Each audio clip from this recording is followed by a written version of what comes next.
Before we start today's show today, I want to thank our great new sponsor, MyPillow. That's right, MyPillow. They sent me one of those, Mike Lindell and the guys did, and I've been sleeping on it for a couple of weeks now, and I've never slept better. Hey, I've got a huge and busy schedule. Not only do I do the show, but we run an advertising agency. We help other podcasters with their shows throughout the country. We're constantly talking to folks, going to concerts. So my sleep is very important to me. So thanks to MyPillow. And remember, it's got a 10-year warranty guarantee, 60-day money-back guarantee. And yeah, you see MyPillow in stores like Walmart and Walgreens, but you can only get the premium pillows by calling MyPillow directly. So grab you one of those premium pillows. Call this number right here, 1-800-338-2330, 1-800-338-2330. Reference the code SGNP when you talk to them and say, hey, I want that premium pillow that Darren on SGNP has. It's that simple. They'll sell it to you, and it'll make life a whole lot better. So if you're having trouble sleeping, call MyPillow today, 1-800-338-2330. Use the code SGMP or go to their website, mypillow.com, and check them out. Hey, make sure you tell them SGNP sent you. Welcome to one of the most listened to music news podcasts in the world, SGNP, with your host, Darien Southerland. Join us as we talk with industry leaders, artists, and entertainers about their faith, family, and careers. This is information you will not find anywhere else on radio, web, or in a magazine, but only firsthand on SGNP. My fear is my grandkids have to grow up in a world that there's no more right or wrong. And welcome to SGMP. Darien Southerland here today with you.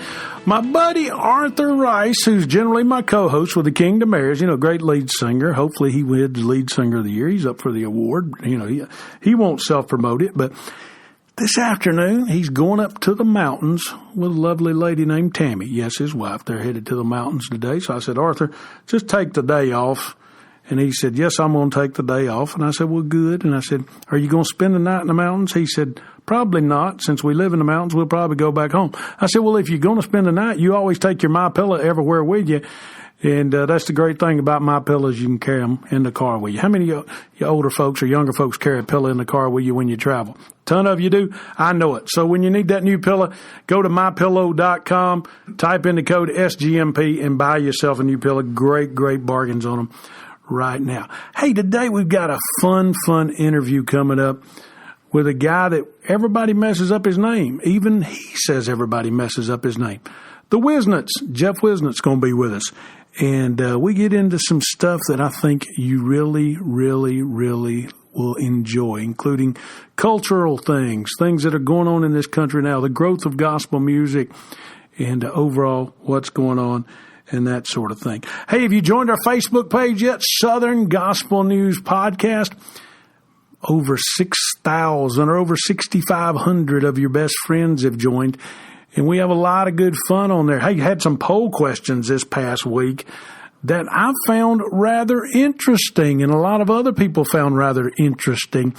So if you hadn't seen the Southern Gospel News Podcast, let me give you an example of what some of the poll questions were, okay? Question number 1, should men wear a tie when they're singing gospel music? How many folks think they should? Raise your hand. I see that hand, as the preacher always says. How come the preacher can see your hand if he says every head bowed and every eye closed, but yet the preacher can see your hand? And somebody next to you when you was in the youth group always knew how many hands went up too. And that's a true story. And for those of you out there laughing, you are the ones with your eyes open. You know who I'm talking to. But let's go back to the vote on ties. How many thinks? 83% says it doesn't matter if a man wears a tie when they're singing gospel music. Guess what? A lot of folks just jumped up and down and said, glory, glory, glory. Some of the men said, nope, I got to put my tie on tighter now. I got to put my jacket on tighter. I don't think folks really care whether you wear a tie or not. They care whether you're singing the gospel and what your heart is. But hey, you do what you feel led to do.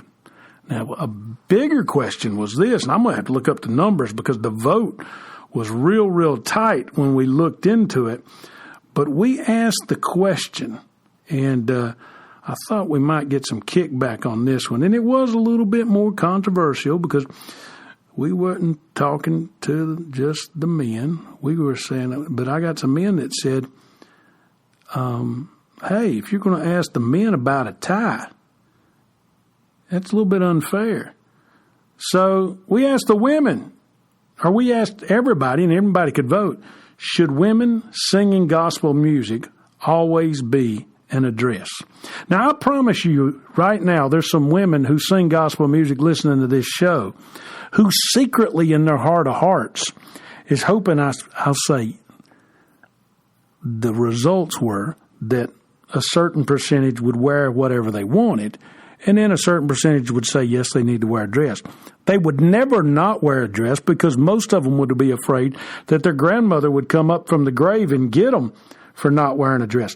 But 67% of the people in the poll, and over 200 people voted, had over 47 comments. 67% said women should be able to wear whatever they want when they're on stage. 33% said dresses only no matter what. Now, I know that's controversial, but you know what? Hey, it's what makes it about the gospel. We're all a little bit different. We all love each other and that sort of thing. So, hey, it's just some fun things you'll find out at Southern Gospel News Podcast on Facebook, questions like that. We asked a question one time, do you like Coke or Pepsi better? Coke won 55-45. We asked a question one time, who do you prefer, the Statler brothers or the Oak Ridge Boys?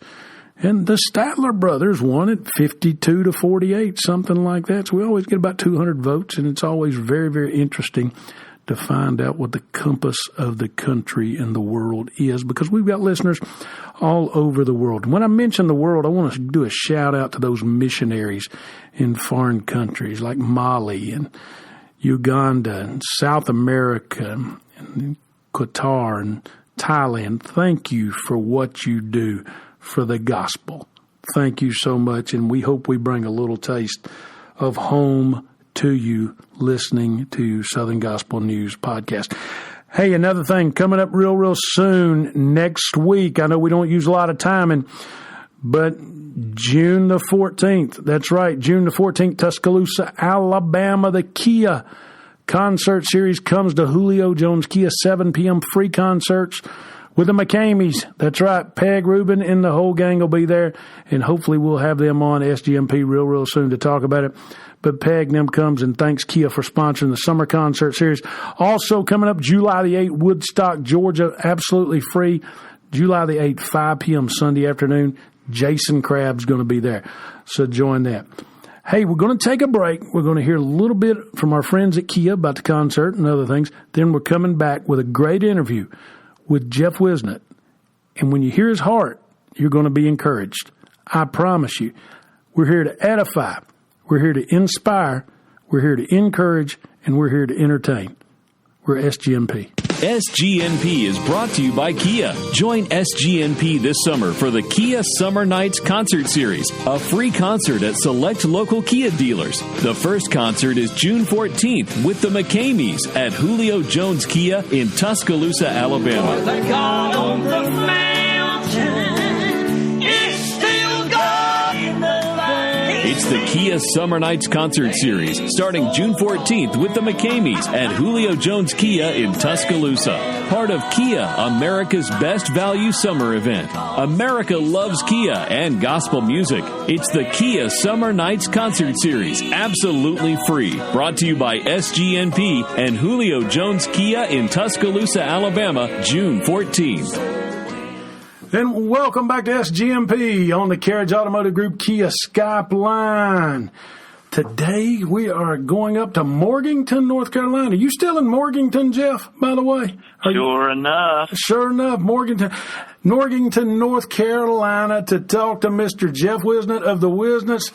Jeff, for our listeners out there, man, tell the folks where, because, I'm in Atlanta. You're in Morganton. Everybody knows where North Carolina is. Everybody knows where Charlotte is. They know where Raleigh is. They may know where Winston-Salem is. But they may not know where Morganton is, and they're listening all across the U.S. and the country. Tell them where Morganton, North Carolina is, my friend. Sure. Morganton, we're kind of here in the western foothills of North Carolina. We're right off Interstate 40, about exit 100. We're 50 miles east of Asheville, right down at the foot of the mountains here. Not too far from Hickory, huh? That's correct. I'm 25 miles from Hickory. My son played football at Hickory for 4 years. So really? How about that? Small world. I never will forget one time I was driving from Hickory to Knoxville, which ain't an easy trip. You know that. Nobody likes that road. But anyway, down 40. And I saw, this is crazy, and I know this ain't got nothing to do with the podcast, but when I think of stuff like this, I just throw it out there.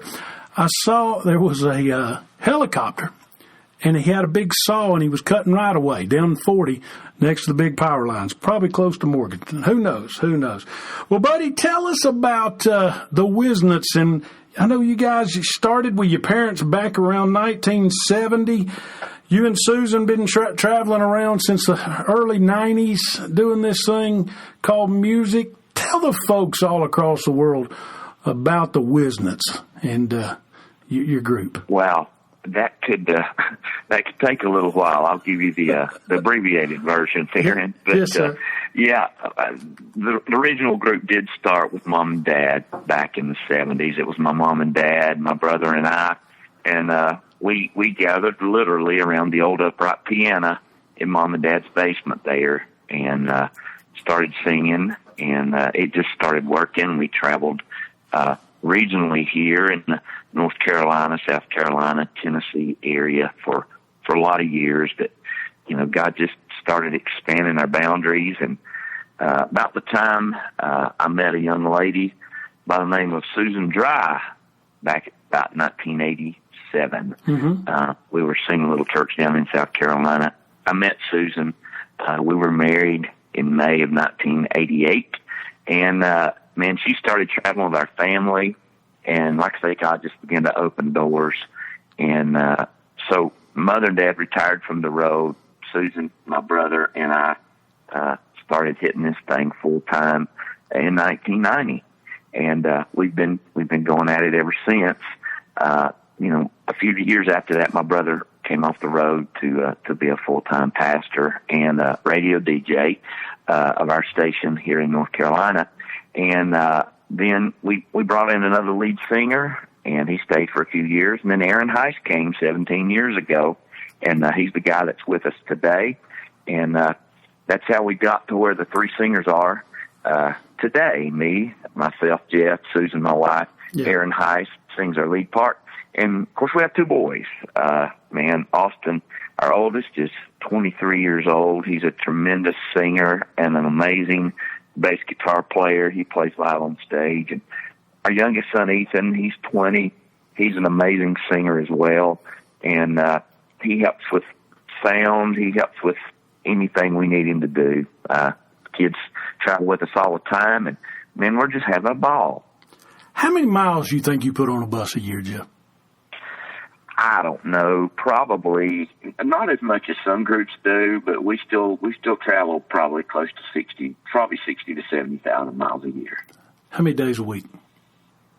Oh, average of 3, but sometimes, man, that gets stretched out to 4 or 5. So, we'll do 11, 12-day trips at times. We don't like to do long trips just because we got so many married guys in our group. Our driver has a family. Aaron has a family. My son's married, has a wife. So we try not to stay gone long extended periods of time, but we'll average traveling 3 to 4 days a week. Jeff, you mentioned that in your biography that I read, you mentioned you're a workaholic. Outside of music, outside of the group, what else is Jeff involved in? Well, I don't, my wife is, she laughs at me because I'm the type guy, Darren, I don't own a fishing boat. I don't have hobbies like that. My hobby is I have a studio in the upstairs of our house, and I love to piddle in the studio. We do a lot of our recording there, and I've got an old 2005 F-250 Ford pickup truck. I love to fool with that thing and accessorize it, and about the other part of my off time is just spent messing with the bus. I enjoy piddling and doing things to our bus that I can do that I don't have to take it to the shop for. It's kind of a departure from sitting in this office and doing the daily grind. So those kind of things I love to do. I'm a do-it-yourself kind of guy. I got my hands-on type person. I guess that's why I say I'm a workaholic. I have to have my hands on everything. But I also, I just love to piddle with everything that has to do with our ministry, man, whether it's the bus or a piece of equipment that needs fixed. You mentioned the word ministry, and a lot of folks out there get confused, and they say, and you can help me with this, and I'm not just talking about Southern gospel music, I'm talking about all forms of Christian music. Is it all ministry, Jeff, or is it a little bit of entertainment? How would you talk about that mix? Because I think it's got to be a little bit of both. Well, I mean, what's your thoughts on that? That's that's one of them questions I remember, and I don't mean to try to trick you, and I'm not trying to, but I remember asking Hovey one time. I said, Hovey, when they ask you were you a preacher or an entertainer, and you said yes and yes, Exactly. You know what? It has to be both. In my opinion, every part of ministry has to have an entertainment factor, or you would bore people to tears. I love to see a group sing that's got energy and passion, and that entertains me. And within the right bounds, I love to hear somebody be funny, that has that gift. And I don't like to watch people try to be funny that aren't funny, but that's a whole different podcast. We could do a whole show on that. Everybody can't be Wendy Bagwell or Roy Lewis, but some people try. But I do agree. It has to be there. There definitely has to be an entertainment factor to our music, and the same way a lot of people have trouble separating ministry. They separate ministry and business. Sometimes, and I guess I go to quick preaching and go to meddling here, but it's a truth. A lot of people don't see that there's a business side to what we do, but if a ministry doesn't have a business side, it will not survive very long, And so that's what I had to learn, and I had to, and you have to explain that to some people that don't understand there has to be a business side to our ministry as well. What's the toughest thing about being a Christian business? Well, gosh, that's a tough question, my brother, because the toughest thing right now is our ever-changing landscape. Our atmosphere. You and I were talking about before this interview started about some things that have changed and have become a new normal for people. And there's a lot changed in our business world. Mm-hmm. We're all having to work harder, and we're having to work smarter in all that we do. And I'm not complaining. It's just a fact. It's just a fact. And we're all having to adjust to a new normal. I think when the economy changed several years ago, some things changed in our industry, and I think they'll forever be different. And we all just have to adjust to it. And the Lord's let us do that. It's changed some things for us. It's changed some things for everybody. There's some things out there, Darren, that affect our sales. The streaming and downloads, they affect our table sales. There's different ways you distribute your music now. You have to be diverse, and we're all having to learn that. And sometimes in the gospel music world, we're a little slow. We're getting there. I'll give you an example of what you're talking about today to folks. Before this interview, for the past hour, I sat in my office and I looked over at my little machine sitting there, and I said, Alexa, play the Whisnants for me. And there I heard your songs, New Day Dawning, and so many more, just over and over and over. Who would have thought that even 3 years ago, that we were going to have that? Who would have thought that 5 years ago that you were going to be able to do that? So there's always different kind of ways of delivering that, who would have thought we'd been doing a podcast? Used to these things were done on the radio, and now we're a niche of a niche. So you're right, things are changing. Jeff, you're very involved in Southern gospel from the top to the bottom, and you're a great businessman. You talked about that.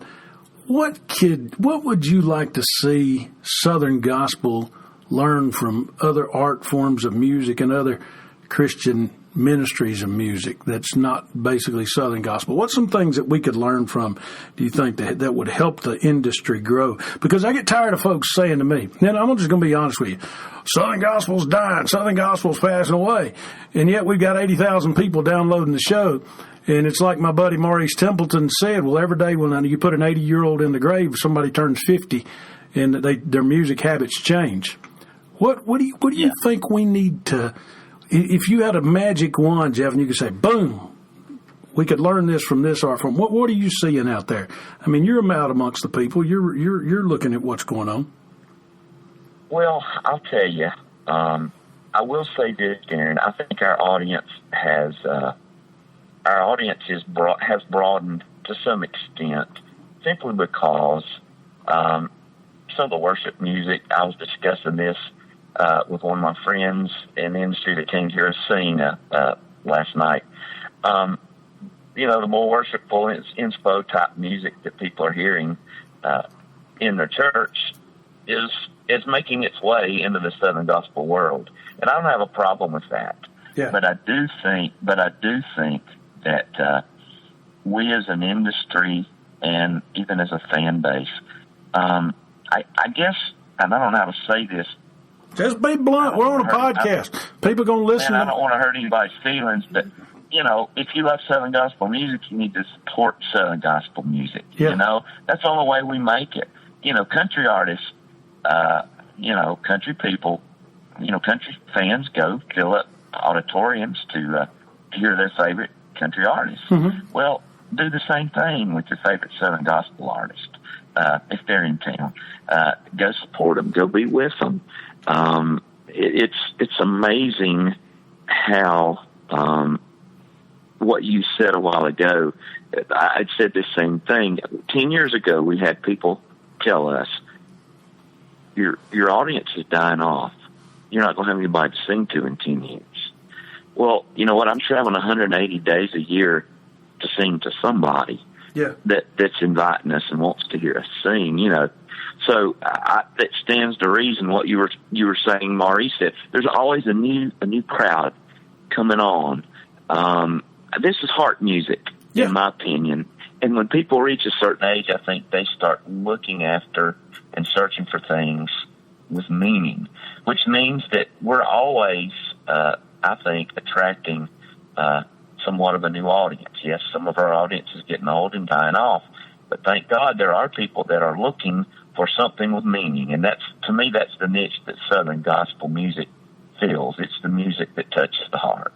No doubt. And Southern gospel is a name. We live in a political climate now that I'm sure the name's going to be attacked in the next 5 to 10 years. I can just tell you that right now, just from the political climate we live in today. You know that, and I know that. You don't have to say it, but I'll say it. It's going to be attacked, but oh well. That's why I say it's all about the gospel anyway, at the end of the day. And that's it. It's only called Southern, I guess, because it got its roots in the South. Right. But and of course you can throw a rock here in the South and hit a gospel group, but that's just the way it is. And you're right. Somebody will probably have an issue with that part of the name at some point, but like you say, so be it, man. We'll just keep pressing on. Are there too many groups out there trying to do what they do? Wow, that's a loaded question. I think the industry, I'll just say this, the industry is very saturated. Yeah. Right now. It is very saturated. I mean, it's one of those things, I guess it's an open market. Right. If you find a way to make it and survive, You have a right to be here. You know, I'm not playing God. I'm not going to say who does and who doesn't. But, you know, it's just one of those things where that's why we all, we release songs, we have promoters, and we do what we can to keep our music relevant and keep our music in front of people. Yeah. You know, that's what we have to do, and we have to do it even more today because there's 5 people standing in line waiting for your spot. I'm going to play a little devil's advocate with you here, if you don't mind. Not that devil's advocate's wrong choice of words. I'm going to play little group that y'all sing with or somewhere, okay? We're singing at First Baptist Church of P-Dunk, Mississippi, okay? And the Whisnants are the main group there on the stage that night. Not that there's any big groups or little groups. God's got his hand on all of us. But we come up to you after the service, Jeff, and we say, brother, we want to be a full-time group and we feel called. What do you say to that group this day and time if it's a young man about 22 looking at you saying that? Well, I say this. If you're truly called, and all I can do is tell you how it happened to us. If you're truly called, God will make it evident to you. And he will not only make it evident to you, he'll make it evident to other people. Nice. Because the right doors will open to make it all happen. I just think that's God's plan, that's God's economy, so to speak. It's one thing to I've seen people say, yeah, we've been called to go full time, and they sell everything they got, hit the road, and almost starve to death. Yeah. If that happens, I believe that there's a spiritual calling without a doubt, but also God gives us all a good brain to use.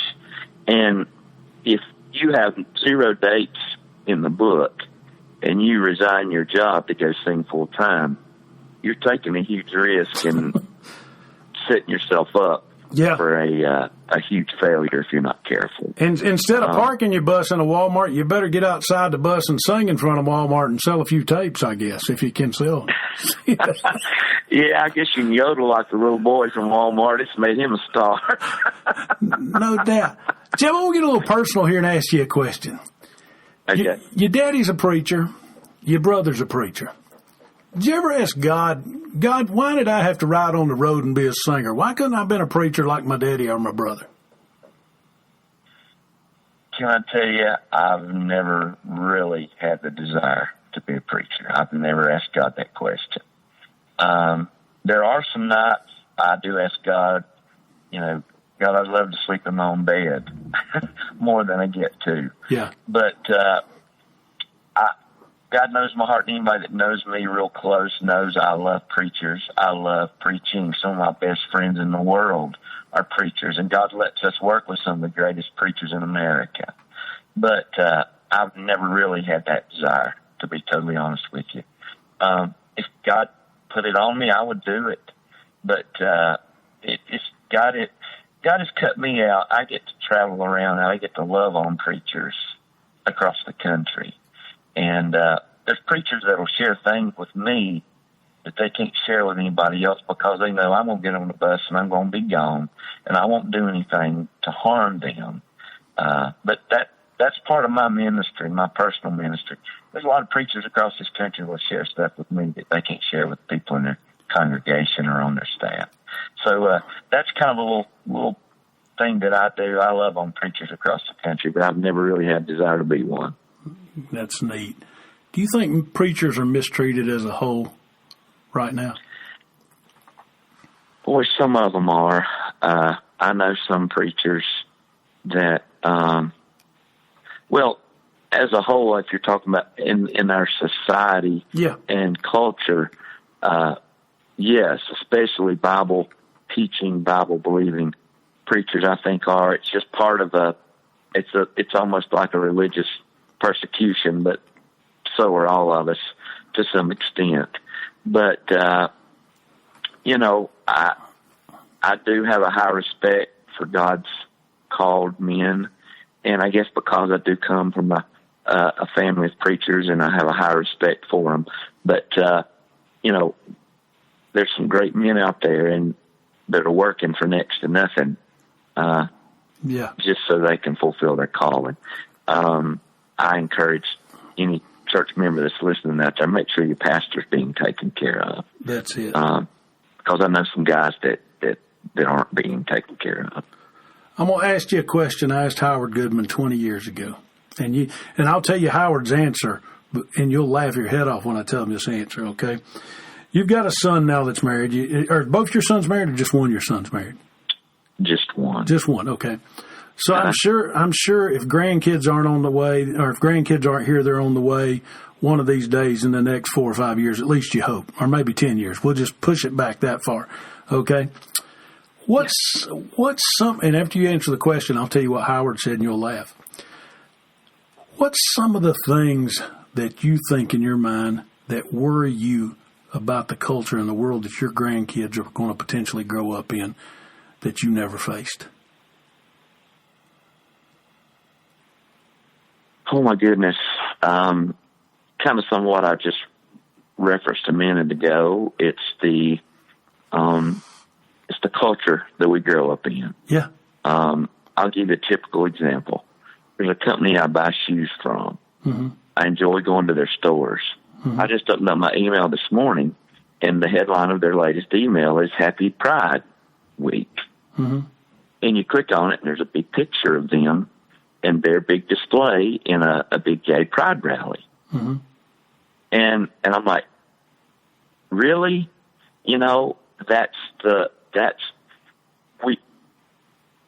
My fear is my grandkids have to grow up in a world that, brother, there's no more right or wrong. Yeah. It's all a gray area, or it's all whatever you think. Yeah. I also heard a news story today where parents are going to, if this court ruling goes through, parents will be allowed to declare their children when they're born gender neutral. Brother, that's a day like we've never seen before. Right. That's my fear for grandkids. You know what? It's tough. If they come into this world nowadays, it's a whole different world than when this white boy was in high school. I mean, when you were in high school, you're roughly the same age. We're roughly about the same age. I mean, when we were in school, or when we were coming home, or we would coming along, we'd turn on the Superstation on Saturday nights and watch professional wrestling, and then the Braves would come on during the week. And that's about the extent of the entertainment, and we'd go to church. And I told people we were on drugs when we were kids, and they said, what do you mean you was on drugs? Well, we were drugged to church every time the doors were open.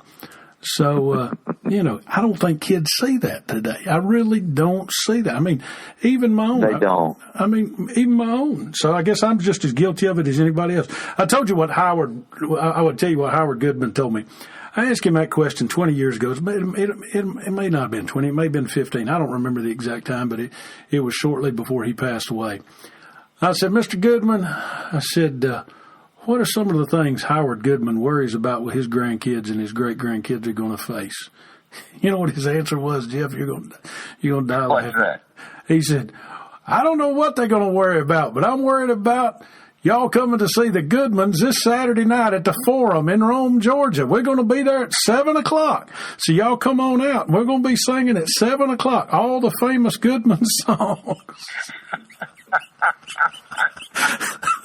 Lord have mercy. What do they call that? Shameless self-promotion. But you know what, man? When you're 80-something years old, you can say what you want. That's the great thing. When you're Howard Goodman, especially. Oh, man, that's good. I like that. I like that a lot. That is good. Real quick, in some of your stuff, you mentioned one of your big influences, and I know it's part of because where you're from and the location. But what did the late Eldridge Fox mean to you, Kingsman? Oh, man. Eldridge was my buddy.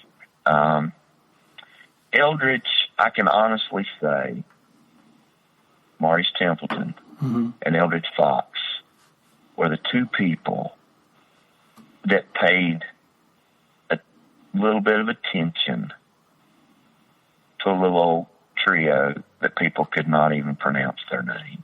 Yeah. They paid me enough attention to help me realize there was somebody out here that cared. And, you know, Eldridge was the type, he didn't care if he was big or big time or well-known or unknown. He was an encourager, and that's what he was for us. And I'm not even sure he realized it, but he was. And I've got to tell his son Greg that. And Foxy was just a great guy. He was. I loved his heart. I loved the guys that he always surrounded himself with. Yeah. And he's just a super guy. He's a great influence. My mom and dad used to take us to hear the Kingsmen on Sunday afternoon. Back when they used to be on television, they were sponsored by Colonial Mobile Homes. Yep. And in Marion, North Carolina, there was a Colonial Mobile Home lot. And the Kingsmen would be there on Sunday afternoon singing on a flatbed truck. And I remember that's back when Jerry Red and Eldridge and all those guys were singing with them. And that's when this little kid fell in love with this kind of music. Man, no doubt. You know, I remember when I fell in love with it. I was in high school, because when I was when I was a young teenager, I couldn't stand it. I wanted to run from it. But when I heard the Kingsmen Mississippi Live for the first time, and then I bought that tape, and then I went one back and bought Stand Up at Opryland. And my two favorite Kingsmen tapes.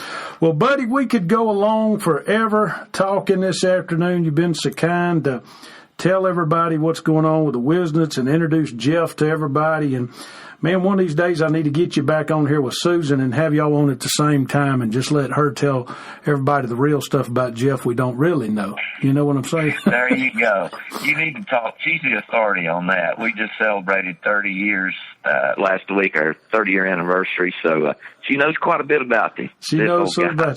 Hey, what's coming up in the future, real quick? Do one of those shameless gospel music plugs here to close it out. Tell folks what's going on with the Whisnants, how to find you, where you're located on the web, all that kind of good stuff. Absolutely. Listen, you can always find us at www.whisnants.com. I always spell it WHISNANTS.com. We do have a Facebook page, Twitter, so forth. We got our latest record, still the same. We're the #1 song in the nation for the month of June 2018. We're thank the Lord for that. He's never moved. He's never changed. He's still the same. Come drop by and visit us. Take some of our music home with you. Send us a nice email. We'd love to hear from you. Thank you for taking time out of your busy day to talk to us. Thank you, Darren. God bless you, brother. Thank you for what you're doing, and we'll do everything we can to help promote this. SGNP is brought to you by Toccoa Falls College in Toccoa Falls, Georgia. More information on TFC, call 706-886-7299 or visit them online at tfc.edu. That's tfc.edu. Since 1907, TFC glorifying God through seeking and developing leaders who will impact the world for Jesus Christ. And welcome back to SGMP. Darien Southerland here with you. Thanks again for listening to SGMP today. And remember, you can go to our Facebook site, Southern Gospel News Podcast, find out what's going on. You can also go to our new website. Now, I'll admit we're still working on it. It launched June the 1st. And if you go on there, you'll find some things that are cool, but you'll find some things that need to be worked on. And we're working on that to make it more user-friendly, and we will continue to make it more user-friendly from our groups around the country. But thank you so much for that and looking at that. And thanks, Jeff Whisnant. Thanks for coming in and sitting down with us and talking a little bit. And thanks for our sponsors, MyPillow, Kia. Remember the Kia concert series with the McCameys coming up, Jason Crabb coming up. If you need to know the dates, rewind this bad boy, this whole tape, and listen to it and get back at that. I'm going to look across the glass to my buddy Charlie, who's over there producing us today. Charlie, I got one question for you, man. What's that? What's wrong with living right anyway? Not one thing, Darren. Not one thing. We'll talk to you soon. Thanks for listening to SGNP, Southern Gospel News Podcast. SGNP is excited you chose to listen today. If you'd kindly leave a remark and rating in the podcast remarks section, we surely would appreciate it. Please share with a friend or family member. Look for us on Facebook, Twitter, and our new website, southerngospelnewspodcast.com. And remember the Kia Summer Nights concert series, all 100% free, coming to a town near you. For more information on the concert series or to advertise your products, services, concert event, or new project on SGNP and reach a 100% guaranteed number of people in your area, call Tim Newton at 770-874-3200 or email him today, tnewton@bgadgroup.com. Let us geo-target our ads for you, something radio nor magazine can do.